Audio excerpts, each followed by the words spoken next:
Ladies and gentlemen, this podcast, truly one of the most unusual ever recorded, contains dribble, slang, and frank discussion of subject matter which under no circumstances should be heard by small children, persons with a heart condition, or anyone who is upset easily.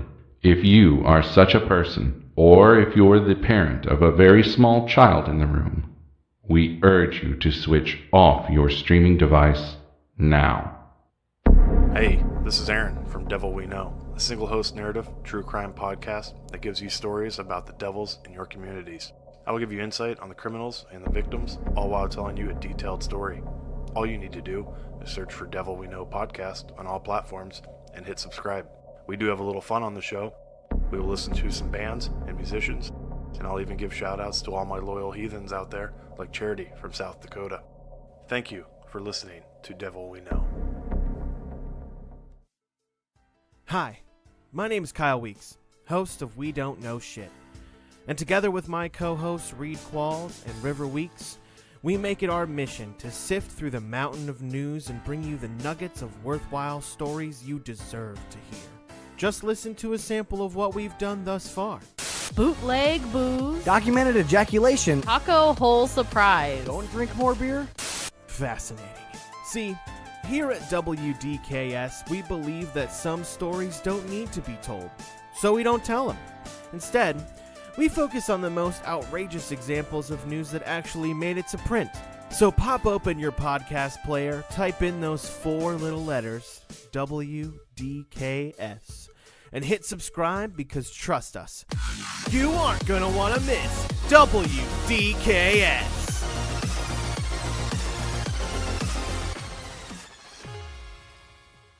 Hi, Jen. Hey, Cam, how are you? I'm good. How are you? I'm doing well, thank you. What's going on? Not too much. No? You? Nope, not really. Exciting life we lead, isn't it? I'm trying to think. Hold on. Exciting life. I got a new phone. Lead. I got a new phone. Nice. With a new phone number, which I've had the same phone number, I think, since we moved back to St. Louis, so that kind of threw me. Nice. But, whatever. That's okay. It's got a big old fancy phone. But now I can delete people. You're rich. I'm rich. You're rich.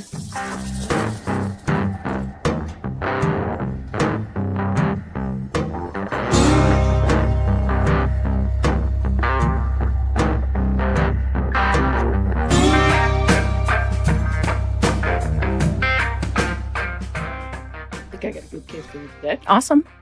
So, we often talk about very brutal, violent crimes. Yes. And sometimes we giggle just because it's weird. And uncomfortable. Or the killer is so stupid. Mm-hmm.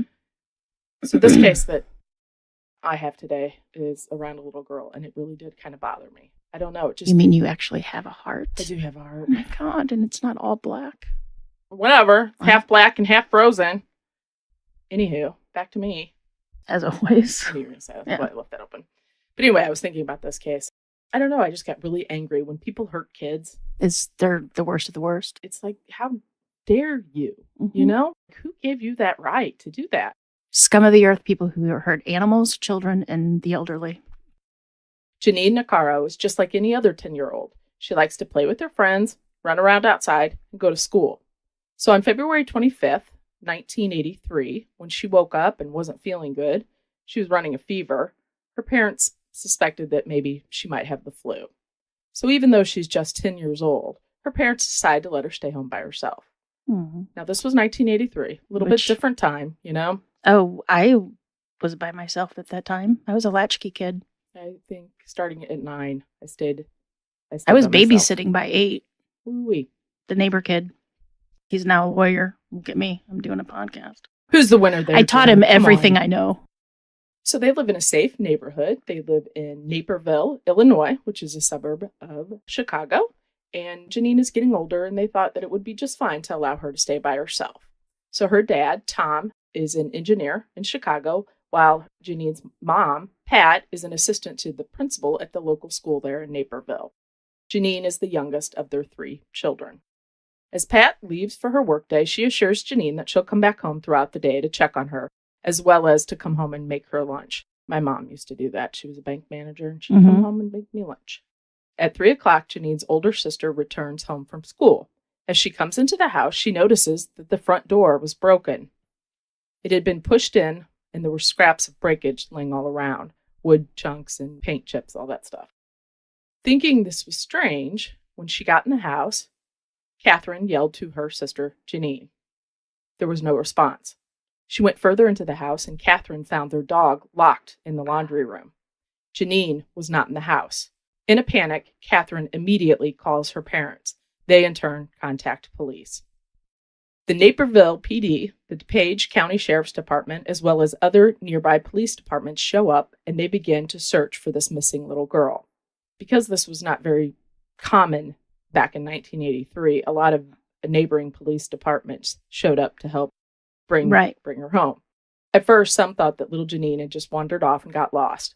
Others thought maybe there was somebody that attempted to rob the house and was unaware she was home, and she maybe ran off, or she's hiding somewhere because she was scared. Police find a shoe print on the door, as the door had obviously been kicked in. The only thing wrong with the latter theory, and that's the burglary or robbery gone wrong, was that nothing was missing from the house except for the little girl. Authorities continue to search throughout the night. 24 hours come and go, and there was still no sign of little Janine. The small town, known for its nice houses and city workers, is starting to wonder what's going on and who did they need to fear. Well, the answer would not take long. It would not. On February 27th, just 2 days later, 2 hikers are walking along a trail just 7 miles from the Nicarico home when they notice something. As they approach, it becomes clear just what it is. The 63-pound body of Jeanine Nicarico was found 45 feet from a stream, still wearing her snow-white nightgown that said, "I'm sleepy."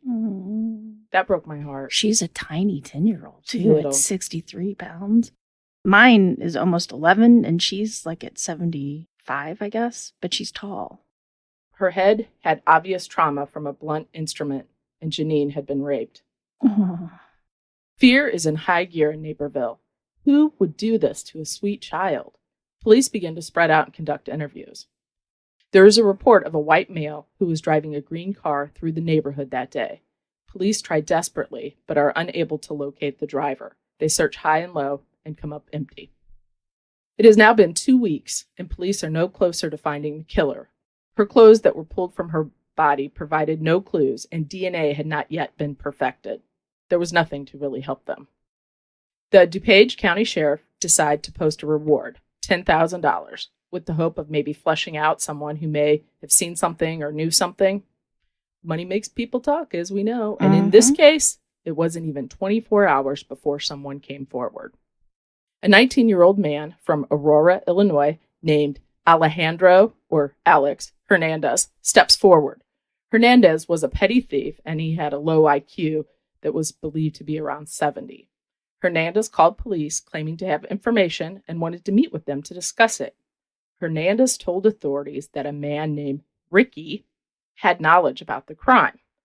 The sheriff's department spends over 40 hours during 1 week talking with Hernandez, pressing him for answers, trying to get some clues, some evidence that he knew more about it.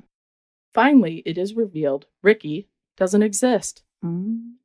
But what does Alex Hernandez know about the crime, if anything? Or was he just in it for the money?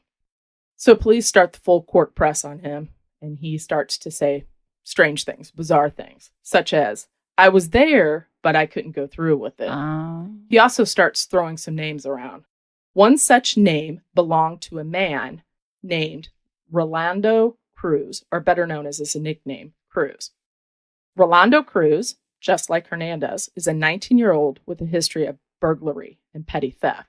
Cruz also grew up in Aurora, Illinois, and he had just been doing whatever he could to get by. He ran with a rough crowd. There was mention that he belonged to an area gang there. Aurora is a little bit of an industrial town, or was it this time? A little rough around the edges, shall we say? Little sketchy. Little sketchy.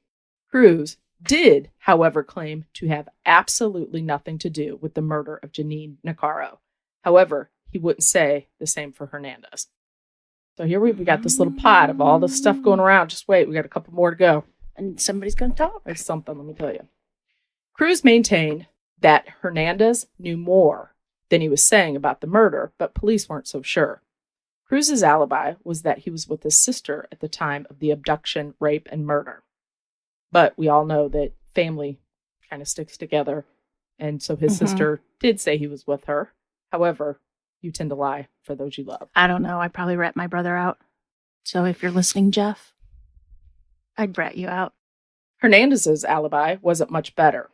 To try to prove that he did not have anything to do with the murder of Janine, Hernandez continues to drop names faster than Jen can max out a credit card. Oh, that's quick. Right? Damn. He continues to give names of guys from the neighborhood where Cruz and Hernandez grew up.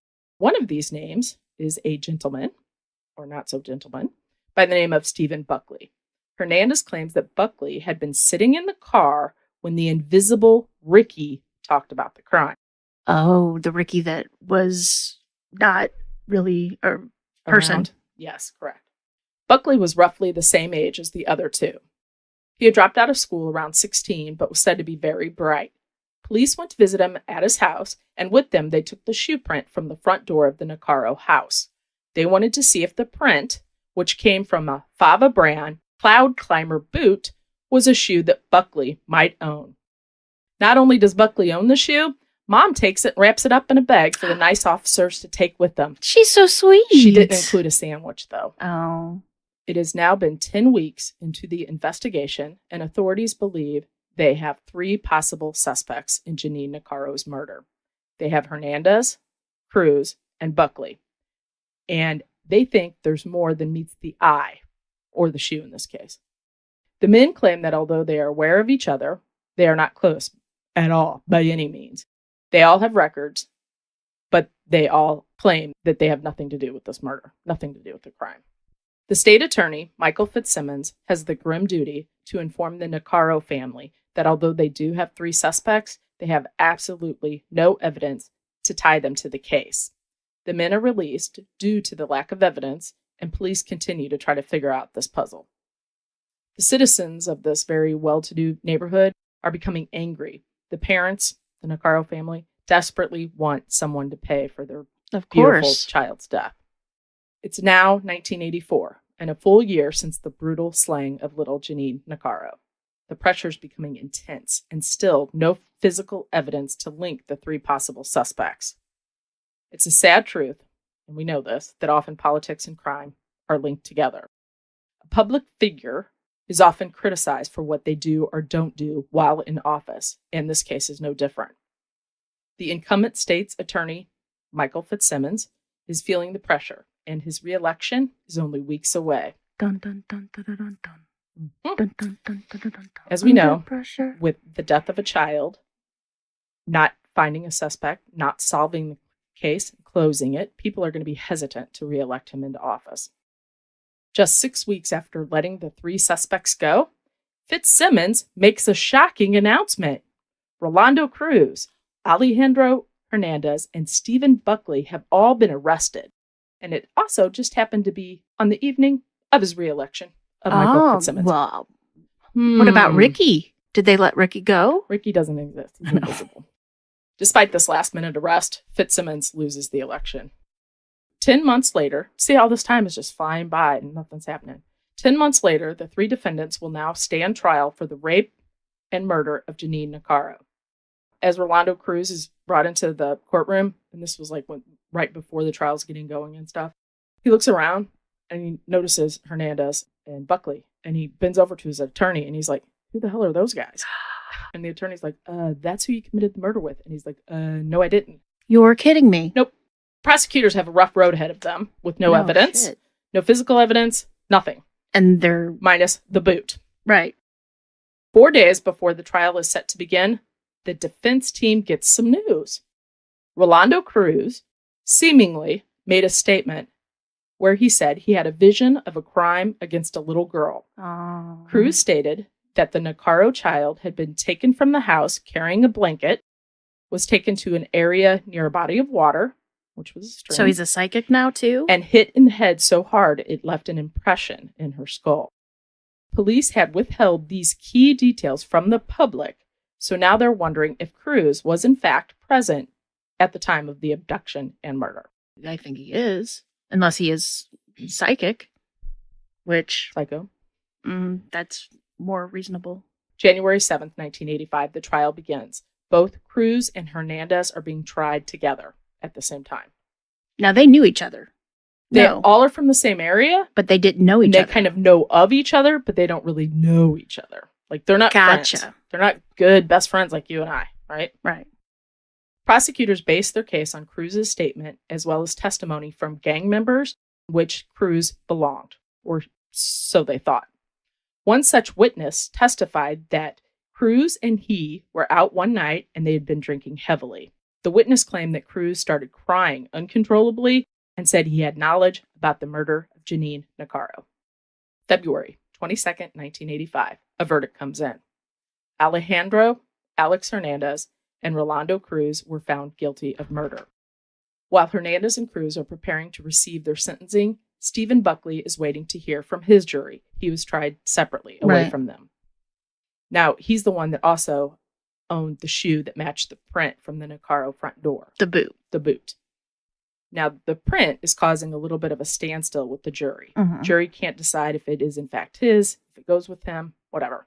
Well, it's a popular shoe too, right? Or And it was then in the here. 80s, yeah. Experts had eliminated both Cruz and Hernandez as the shoe print owner. However, they were not able to conclusively eliminate Buckley. They couldn't say positively it was his, and they couldn't say positively it was not his. Unable to decide on Buckley and his fate, they came back a hung jury. As the trial comes to a close, Hernandez and Cruz faced sentencing just 3 weeks after being convicted. Both were sentenced to die for their crime. Wow. At With hardly any evidence. nothing. That's scary. At just 20 years old, Cruz and Hernandez will never again be free men. They will never feel the sun on their face on a hot day, or the ocean tides, wrapping around their feet as they wander into the water. They will never marry and know the love of a child. Or will they? Bam! That's my twist. I tried to make it cheesy. That was funny. Well, funny in a sad sort of way, because it's true. It's like they're never going to feel The water wrapped around their face or washed? Did it No, envelope? It wrapped. Did it envelope? There's a caveat Or here. washed? On June 2nd, 1985, 7-year-old Melissa Ackerman and her friend are riding their bicycles on a nice summer day in LaSalle County, Illinois. Oblivious, like most kids are, to what's going on around them, they're just having fun playing, riding bikes, playing cops and robbers, whatever. Car pulls up close to them and in a flash grabs both the young girls and tosses them in the car. As the car plows away, Opal, which is her little friend, is able to get the window down and jumps out. Wow. Melissa, not so lucky. Police sit down to interview Opal. Opal is able to give police a fairly good description of the car, as well as the man who abducted the girls. Later that same day, the car is spotted at a gas station. A SWAT team, as well as the FBI, swoop in and arrest the driver. His name is Brian Dugan. Dugan is an ex-con out on parole. He was living in New Hampshire. He doesn't really do much. He just kind of floats around, grifts. He's a grifter, floats around. Taking kids. But his crime that he was out on, is that he was being paroled on, sex assaults against women. Women, not Women, children. Plural. Yeah, Women. women. Local police were also familiar with Dugan. He had dropped out of Aurora High School at 16, and he had a long rap sheet including drugs and petty crime. He was also known to carry some weapons with him at all times, and he often liked to flash them around. Wow, so he's cool. He is cool. Yeah, that's so cool. It always impresses girls. Right? So the weapons included a machete, a lead pipe, and a tire iron. He also kept a club that was wrapped with tape, and he always kept that underneath his seat, his front seat of his car. Sounds like somebody has a little Problem? problem with his Tool genitalia. with his Mhm. tools. Got to make up with it by the big stick because he's got a little stick. Police inform him why he's being detained and questioned. He denies having anything to do with the disappearance of Melissa Ackerman. On the 15th day of her disappearance, and only 5 days after she would have celebrated her 8th birthday, the body of Melissa Ackerman is found in a drainage ditch in nearby LaSalle County. Thank goodness for forensics. Thank you. As a single strand of hair was found on a sleeping bag in Dugan's car. That strand belonged to Melissa. Brian Dugan is charged with the murder of Melissa Ackerman. As is often the case, these stupid killers who brutally and heinously take out the life of these sweet little babies as if it's swatting a fly away never want to be sentenced to die. Oh, no. Right at the end there, they come out, I can't, I'll do it if I don't want to die. Jerks. Dugan wants to make a deal. He'll plead guilty if they agree not to give him the death penalty. What a... Right? See? Why don't you take out your machete and make you feel better? I mean, that's ridiculous. Right? That just... And they're like scared to die. Are you kidding me? You get 10 to 20 years extra, longer. LaSalle County agrees to it. And in November of 1985, Dugan is sentenced to life in prison without the possibility of parole. So at this point in time, it has been roughly 6 months since the death penalty convictions of Hernandez and Cruz for Jeanine Nicarico's murder. The 3 men are all put away for these brutal crimes. Of the little girls. And the 2 little girls, they both actually even looked alike. They both had these big dimples. Cute as can be. So somebody has a type.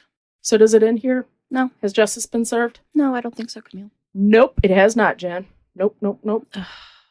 Be nice to wrap it up in the package with a nice little bow, but Brian Dugan has a secret, and it is one he wants to share. Dugan comes forward with an admission. Dugan states that on February 23rd, 1985, he was driving around in his green Plymouth Velar, smoking the old giggle weed when his car had begun to break down. Oh, no. He pulled over and he went to a nearby house to ask for a screwdriver. He knocked on the front door and Jeanine Nicarico answered it. They had a quick conversation about his car and that was it. Jeanine shut the door. Moments later, he took his foot and kicked the door twice, knocking it open. In his confession to police, he stated, "I had to have her." Oh. Isn't that sick? So gross. That is so gross. Little 10-year-old in her Snow White nightgown. Are you freaking kidding me? As police investigated, they learned that he did, in fact, take that day off from work.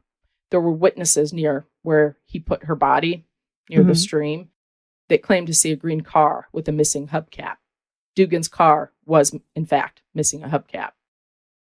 While all of this is beginning to seem that the 2 innocent men were sitting on death row and Dugan may be involved, this is the one thing that doesn't line up. Now, authorities had maintained that there was only 1 shoe print on the door, and perhaps Dugan is just making all this up for attention, which I never seem to understand that, yet there are people that do that. The LaSalle Crime Lab testified to the fact that there was only 1 shoe print on that front door. Well, good thing that door had been preserved and was still around. Oh, good. Investigators shipped the door and the shoes to the FBI. The FBI uses a technique called electrostatic lifting. Electrostatic dust print works by charging a plastic film. The film's placed over the dust print, which creates electrostatic adhesions and draws the film onto the surface bearing the print. The dust particles are attracted to the film because of this charge and adhere to it. The film retains a charge after the unit is turned off, thus retaining the particles of dust. Print must be composed of loose residue, such as something that you would find left from a shoe, and the residue must be dry for it to work. Thank you, Google. And that was, what do you call that? You didn't just know that off the top of your head? Well, I knew what it was, but I didn't know how to describe it. And that is plagiarized directly from Google. Thank you, Google. Awesome. That last paragraph. Yeah. So don't even look that up. Because first thing that comes up, that's what that is. Just saying. Sometimes it's easier just to do that than to have to figure it out. I'd be like, yeah, they take some tape and they put it on a shoe and then, oh my God, there's a print there. Yeah, I don't know what happens after that. Yeah. That's what I would say. By doing this, the FBI was able to determine that there was, in fact, 2 shoe prints on the door. The prints were almost on top of each other, making it look like 1 print. So that had always been the thing. The police initially believed there was 1 shoe print. And when Dugan stepped forward and offered that admission, he had stated, "I kicked the door twice," which led the police to believe that he was lying for attention. But he kicked it in the same spot. Yes. Now the police know that Dugan was there, but the question is, was Hernandez and Cruz as well? Hernandez and Cruz were already sentenced to death, which is, as you know, a hard case to prove and make it go that way. Right, but they really only had circumstantial evidence. They didn't even have anything, right? So that should be pretty easy to... So now you'd think, right? You would think. So now it's time to take another look at them. But those prosecutors don't like to admit they're wrong. And if they were involved in the crime at all. Prosecutors maintain that the three of them did it all together, while the defense lawyers are gearing up to fight for a new trial. In January 1990, the second trial begins, but this time Hernandez and Cruz are going to be tried separately. Mm. Now, this is a good thing, Mm-hmm. but there's a little snag. Brian Dugan, who had admitted that he did this already, demands... Dugan is a big old baby. Let's just get that out there. Oh, yeah, he is. So he demands that he will not acknowledge his confession. They will not allow it to be used in this new trial unless, what do? Unless they don't charge him with the murder of Jeanine Nicarico. No. He's already admitted that. No, but they didn't charge him. No, not yet. No. He will not acknowledge his confession. He'll pretend like he didn't say it unless they waive the death penalty for him. So thank goodness the DuPage County said absolutely not. Furthermore, the judge in the case would not allow testimony from Dugan at all. Not good. Right. So basically, they're retrying these two guys over with nothing new. They're not allowing his statement, his confession. They're not allowing him to be tied to anything. Right. Thank you. What's the point? What's the point of having a new trial? I thought you could only have a new trial, if there was new evidence. Mm-hmm. During the Cruz trial, a different judge, a new one, thank goodness, finally lets some of the statements Dugan made be heard in the trial, but he will not allow any context to be put to it. Say what? Mm-hmm. Right? Mm-hmm. Thank you. Mm-hmm. So the jury will not hear about Dugan, his prior abductions, his rapes, his murder, or in the fact that his one trial and conviction was basically essentially the same as the abduction, rape, and murder of Jeanine Nicarico. Again, what's the point? You're going to there's a strange guy in there and he has some things going on, but you don't connect it. The judge doesn't want to connect it. So it's kind of like putting you on trial and then they're going to be like, oh yeah, and there was this girl named Cam and she liked to go shopping at the mall. Okay, like it has nothing to do with anything. While the defense team is feeling defeated, they're holding out hope that they will be able to utilize this recently new scientific procedure. DNA. Remember, Janine had been raped and there was some semen collected. Experts compare the sample. Buckley and Hernandez, excluded without a doubt. Of course. They do not belong to that DNA. However, Dugan and Cruz were inconclusive. Inconclusive? At this time, the only people regularly using DNA were the FBI. The science of it was not near as good as it is today. Well, it was only to rule people out and not say that they were the person. On February 1st, 1990, Rolando Cruz is convicted of murder for the second time and again returns to death row. Shortly after, a jury finds Hernandez guilty as well, and he's sentenced to 80 years. Now, these two guys are sentenced based on nothing. Words. Right. What they said. A savvy prosecutor. The jury believed the testimony from the initial trial over the DNA results. So even being inconclusive could mean that you don't belong to that, but they decided it would be better to put him away than to have him walk out the door and maybe. Just in case. Dugan's already in jail for life, so really it's just. But could you put a person away just thinking, well, he could be the person? I'm not really for sure. I couldn't either. No. Now, as we know, DNA don't lie. It may hide for a little bit, but sooner or later, it's going to come around. Sunshine. 10 years pass. Oh, 10 Lord. years pass. And with it, the science of DNA gets much better and much more accurate. Now, also, you got to think about this. 10 years past, that was the age. The case is now older than Janine was at the time she passed away. Or was 17 murdered. years. The DuPage prosecutors receive a report, and in it is an updated DNA profile match. Of the two. The truth is about to come out. Just who murdered 10-year-old Jeanine Nicarico? After all this time, finally, a judge orders a new trial for Rolando Cruz. And in this trial, all the previously suppressed statements that were made by Dugan will be allowed, as Good. well as his violent convictions from the past. Good. Finally. About time. If you remember earlier, I spoke about the vision Mhm. that Cruz had in regards to a little girl being abducted and murdered. Cruz had always adamantly denied ever saying such a thing. More importantly, the police never taped this admission, this statement, this vision. They didn't even file a paper report. So there's claiming no that it trail happened. saying that it happened. Absolutely. So somebody lied. And in such a high-profile case, Mhm. these police officers would be sure to do the right thing to make sure they get the right guy.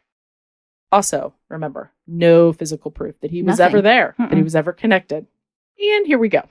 2 officers, Dennis Kurzawa and Thomas Vosberg, insist that Cruz gave them that statement. In fact, they claim that on the very day Cruz made that statement, they called their superior, Lieutenant James Montesano, to inform him of the detailed confession. Well, wouldn't you know, Nobody wrote it down. all these years later, Montesino had an epiphany. Turns out he never got that phone call about that. Because you know why? Mhm. Him and his family were on the happiest place on earth having vacation. They were at Disney World. Somebody's telling not the truth. Well, there's 3 suspects. And sorry, Cruz, about those 12 years on death row. Was it 12 years or 17 years? 12 years. 12 years. That's right. Because yeah. The judge immediately demanded the release of Rolando Cruz. 1 month after the Cruz release, all charges were dropped against Hernandez, and they are both Good. out. Now, the state attorney needs to take a look-see, and he's going to investigate to find out if the authorities mishandled the case of Jeanine Nicarico. I don't think that's too terribly hard to figure out. 4 detectives and 3 state attorneys are indicted. These people would ultimately become known as the DuPage 7. The 7 were charged with conspiracy, perjury, and obstruction of justice. Good. After 2 months of testimony, they're cleared of all wrongdoing. What? 2002, Hernandez, Cruz, and Buckley are all pardoned. The DNA that was left behind on Janine's body belonged to Brian Dugan, and only Brian Dugan. In November 2005, Dugan is indicted for the murder of Jeanine Good. Nicarico. The 52-year-old Dugan pleads guilty and is sentenced to death. Thank God. Thank you. March 11th, 2011, legislation is signed to abolish the death penalty course it is. in the state of Illinois, and Dugan's sentence turns from death to life. Hernandez, Cruz, and Buckley all filed suit against the DuPage County Department, and they were awarded $3.5 million. Good for them.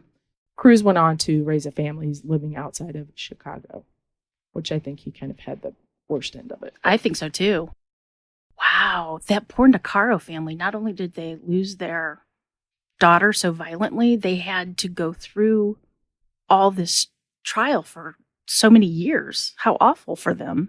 I think one of the big takeaways from this was, number one, with such a violent, brutal, horrifying death of a Mhm. child, they needed somebody to pay for that. The Nicaro family was pretty set that Cruz had, in fact, done it. They didn't want to let go of that. And I think... Well, of course, if they thought that he had a vision, I mean, Right. but if that turned out to be a lie, then And you just think that the prosecutors, the police, everybody involved, once you get, like I said earlier, once you get something in your head, it's hard to get that out. mhm. Like they find what they think is the theory, who they think did it, and they go after that. They don't look outside. Right. You know? But if they start lying about it, that gets a totally different. You just, I don't know, you get a little freaked out if you think about it, because Alfred Hitchcock with the wrong man in the wrong time, at the wrong place. And Oh, then, yeah. You know, and you think that if they want you, If they want you, they will get you. They will do whatever they And, can you to know, get you, it's- whether legally or not. They were all found not guilty, right? in the end, but look how long it took. I know. Unreal. That's a great case. My heart goes out to It was hard. The The it bothered me a Nicaros little and bit. I just Melissa's little girl was family. So cute. She had these great big dimples. She was the cutest little thing. they both, right? Yeah, they're both cute. All right, Jen. Well, tell the good people where they can find us. You can find us on Twitter or at our True Crime Pod. We have a discussion page that people need to join. Come on. Our poor little friend Andy, she's the only one posting stuff. We need more people in there. Come on, guys. That is our True Crime Podcast discussion page. That's a pretty clever title right there. You can email us at ourtruecrimepodcast@gmail.com. And you can find our podcasts on whichever one you're listening to now and any other ones, really. I can't even think of what we are. You can rate us and leave us 5 stars and give us a review on iTunes if you wish. Or leave us 1 and we'll leave you a surprise. You leave us 1 star, you'll never hear the end of it. We will run that joke into the ground. We're a little immature. We're a lot immature, but that's okay. It's what keeps us young. So anyway. Young-ish. All right. Remember, lock your doors. And keep passing by those open windows. Bye-bye. Love you.